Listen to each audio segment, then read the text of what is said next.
Okay, so when we think about activity, it's not just the fun stuff we get to do, but it's sort of the chores and stuff that we all have to do during the day.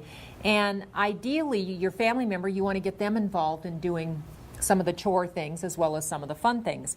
Because when people are engaged in activity, you're much less likely to get some of this behavior that can make it difficult. Asking things over and over again, the sundowning, the shadowing you, the paranoia, all those things we kind of talked about that first week.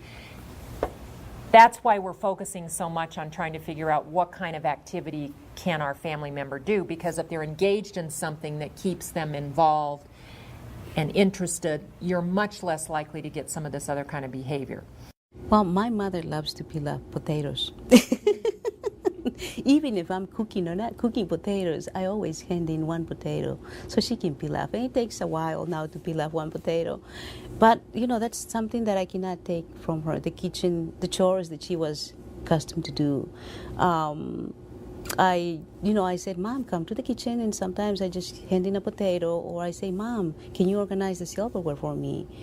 And we talked, and I make sure that if I'm using garlic, I put it under her nose, and I say, Mom, smells good, doesn't it? And she said, oh, yes, you're cooking with garlic. Oh, any spices that are very strong, it's an incentive for her. So, to her brain. So I just make her smell and say, Mom, smell these onions. Yes, it's good.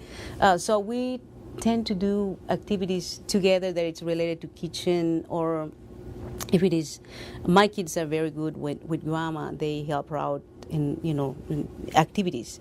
That's their chore. So they do puzzles with my mother, and puzzles for a pre-school or first graders, that big puzzles, they do work on it together. They read books together, kinder books, little stories. They laugh, they dance, they paint. My daughter paints her fingernails. Every weekend it's a beauty. They beauty themselves.